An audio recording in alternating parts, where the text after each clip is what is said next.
Hi and welcome back to my channel. The problem this week is to find the area of this triangle. It's got two circles in it, one with a diameter of 2, one with a diameter of 3, and they are tangent to the sides of the triangle at 2 points and also tangent to the perpendicular from the point B, the highest point of the triangle, which is perpendicular to the base. Can you find the area of this triangle? I've labelled all the key points for you so that if you want to, there's an A here, so if you want to, you can write down your solution in the comments below. Please do if you find a different way to solve this problem. Now I'm going to go through my solution in 3, 2, 1. Okay, so the first thing that I wanted to do with any problem involving circles is to draw on key radii. So I'll put those on. The next thing is because they are tangent to the circle, we are going to have right angles, lots of them. Okay, lots of right angles. From there, I was starting to consider the pink circle and the radii that I'd drawn on. If the diameter is 2, the radius must be 1.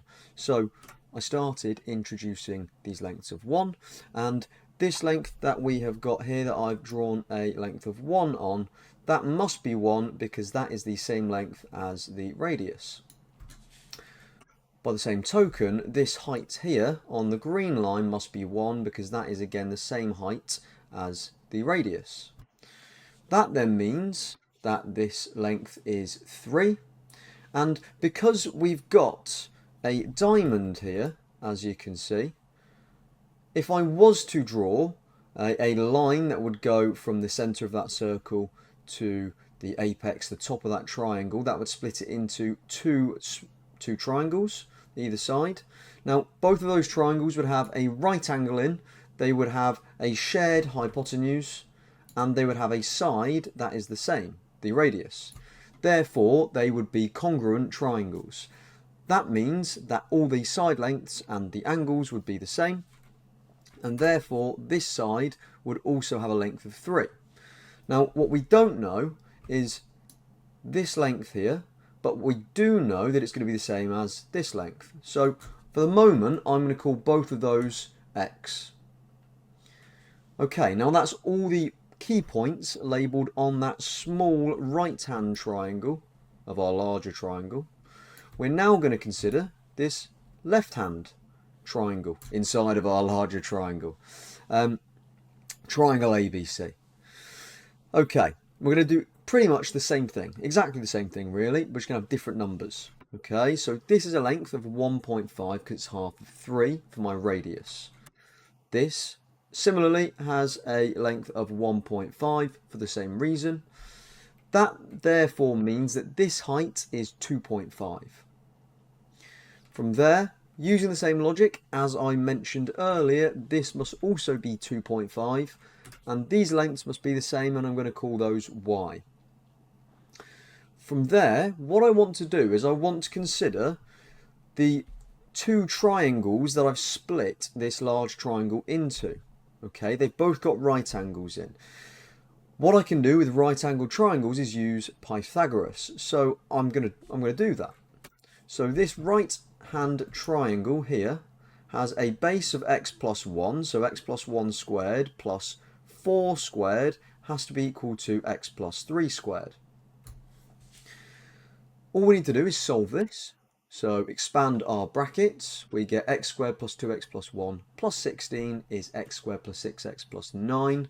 We can cancel the, well, simplify first of all the 1 and the 16 to give us 17, and what I was going to say is we can cancel the x squareds on both sides. Leaves us with 2x plus 17 equals 6x plus 9. Subtract the 2x from both sides, gives us 17 is equal to 4x plus 9, and then subtract the 9 from both sides, gives us 8 equals 4x, dividing by 4 gives us x is equal to 2. Let's put that on the diagram, and we're going to go through the same procedure with the left hand triangle. So we get y plus 1.5 squared, and that is the base of that left hand triangle, plus again the height 4 squared, is equal to the hypotenuse, which is y plus 2.5 squared. Has to be hypotenuse squared. Expanding that, and you could do this as fractions instead of 1.5 and 2.5. I've gone with decimals, doesn't matter.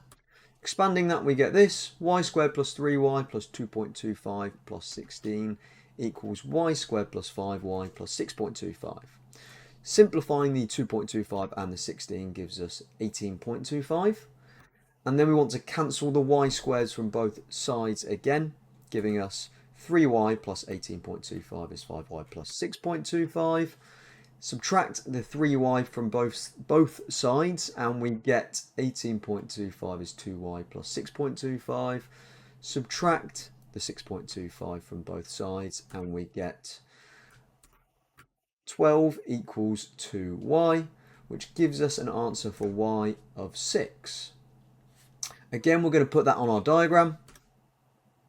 And now we've got all the sides labelled that we need to work out the area of the triangle. It's going to be a half times by the base, which is 10.5, times by the height, which is 4 perpendicular heights, giving us an answer of 21 units squared. If you enjoyed this problem or my solution, please drop a like on the video. If you haven't already, please subscribe to the channel and maybe have a look at one of my other videos. So just up here, there should be another video. Click on that because that will help the algorithm and boost my video, which I will really appreciate. So like I say, thank you for watching. Have a great week, everybody, and I will see you next Monday, 5 PM for another problem solving video. Until then, bye-bye.